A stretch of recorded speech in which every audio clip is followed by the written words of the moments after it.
Bueno, en realidad desde el principio, digamos, la forma en que se fue construyendo el presupuesto en el Consejo de Ministros fue justamente primero definiendo la situación económica en la que estamos y las fortalezas y debilidades y amenazas que el país tiene en esta situación.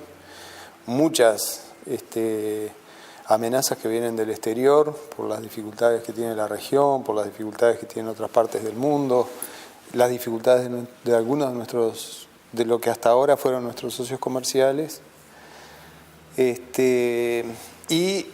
Por otro lado, después se fue estableciendo cuál podía ser la meta fiscal. Ustedes saben que se ha planteado en base al déficit del 3.5 que tiene hoy el gobierno y el Estado, llegar a un déficit de un 2,5 más o menos, o sea, bajar el déficit fiscal al final del periodo trabajando con esa meta, y también se estableció cuál era el espacio fiscal que quedaba para poder a su vez asignar dentro de ese espacio fiscal las prioridades. Y las prioridades que se han establecido, que se discutieron todas en el conjunto del gabinete, tienen que ver con, la primera es la educación, digamos, la prioridad número 1 que se estableció en base a los compromisos que se han asumido, sabiendo las dificultades que tenemos fundamentalmente a nivel de en primer lugar por los niveles altos de deserción a nivel de secundaria, que eso obviamente complica la situación de resultados que tiene la educación. O sea, tenemos casi un 50% de deserción, tenemos en un país que tiene poca gente joven, por lo tanto estamos perdiendo, digamos, en la calificación y en la formación de un porcentaje alto de nuestras nuevas generaciones. Tenemos en ese marco, digamos, compromisos que se asumieron para bajar los niveles de deserción y mantener a los muchachos adentro del proceso educativo. Eso requiere recursos, requiere análisis y programas, requiere nueva infraestructura, requiere mejores salarios para la educación y requiere también nuevas formas de educación. Seguramente habrá que discutir hasta cuáles son los planes de estudio. Otras prioridades que se establecieron tienen que ver con la infraestructura.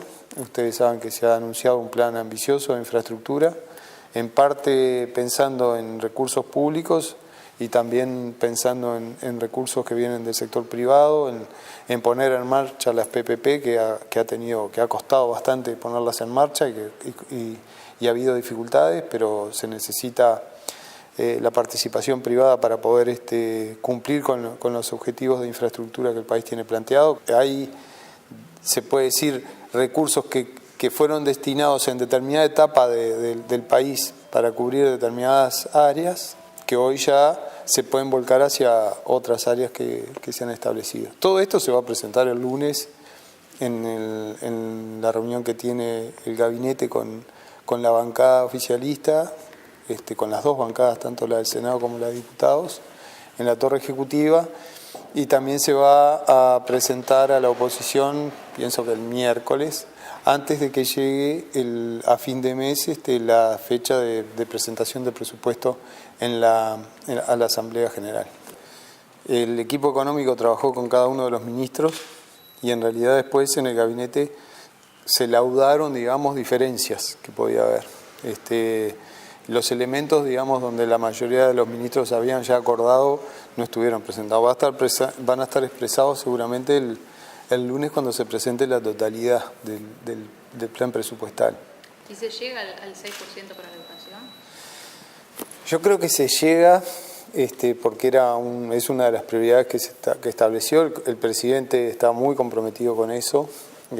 Vamos a hacer un esfuerzo. Hay que tener en cuenta que nosotros estamos presentando un presupuesto para estos primeros 3 años, que las rendiciones, hay un acuerdo a su vez en el Consejo de Ministros de que las rendiciones de cuentas van a ser utilizadas para efectivamente readicionar recursos, redireccionar recursos adentro del presupuesto, o sea que esto no es un presupuesto pensado para que después la rendición de cuentas sea gasto cero, sino que va a ser un presupuesto que después va a permitir año tras año ir haciendo ajustes. En realidad, yo pienso que el tema de la educación requiere de un gran diálogo nacional. O sea, nosotros pensamos que dentro del diálogo social que se está planteando, uno de los temas más importantes es el de la educación. ¿Por qué? Porque la educación, primero, no se puede arreglar la educación por decreto y resolver los problemas que tenemos en la educación por decreto. Requiere un compromiso muy fuerte de todos los actores que están involucrados en el proceso educativo. Un compromiso del Estado, un compromiso de las autoridades, un compromiso de los docentes, un compromiso de las familias y los compromisos, obviamente, de la sociedad civil y de los propios estudiantes. Entonces, y poner al estudiante en el centro. Lo único que tiene que importar cuando analizamos el tema de la educación es el estudiante. Entonces, podemos encontrar, y yo lo he manifestado, podemos tener todas las diferencias que quieran. Lo que no debería pasar es que el estudiante pierda clases.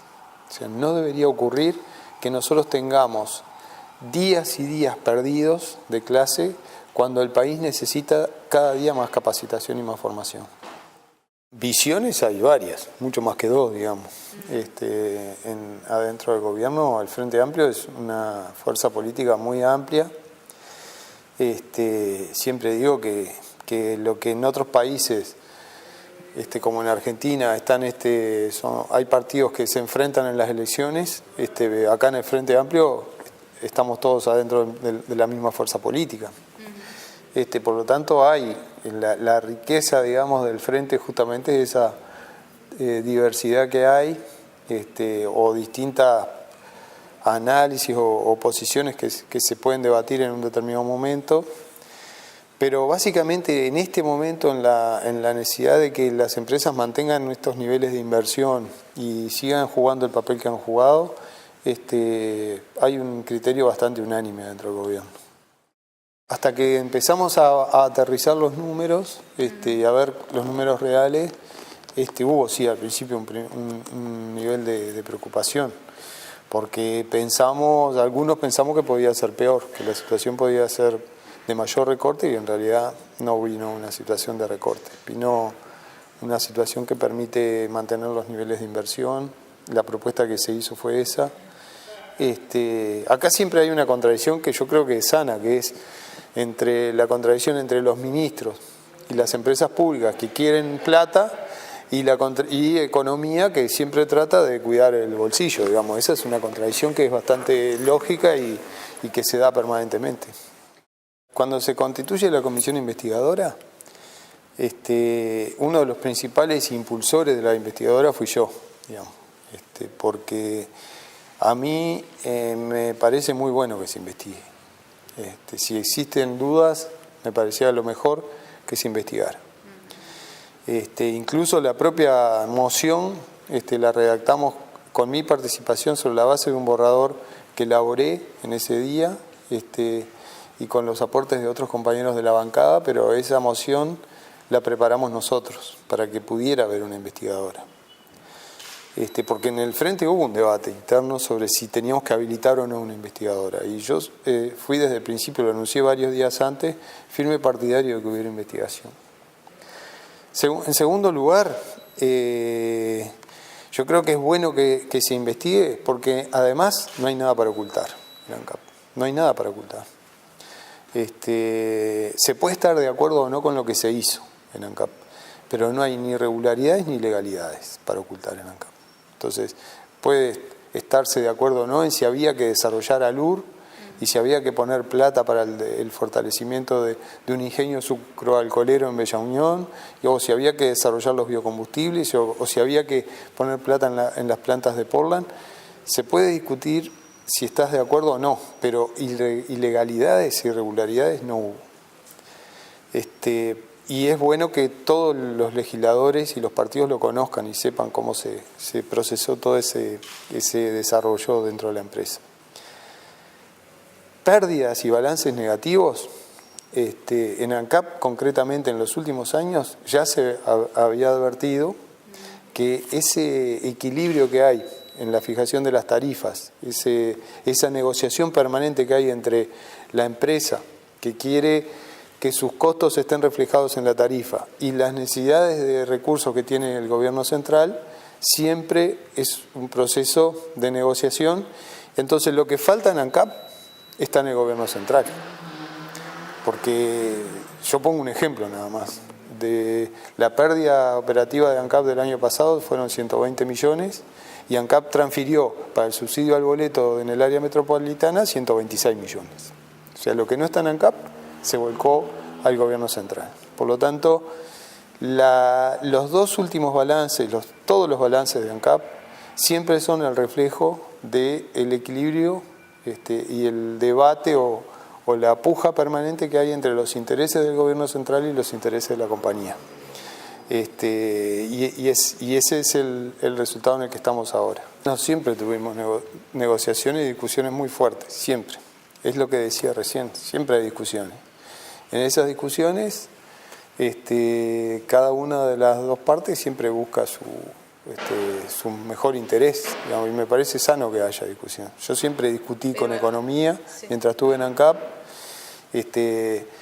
hasta nos peleamos muchas veces con economía, pero pienso que siempre prima el interés general.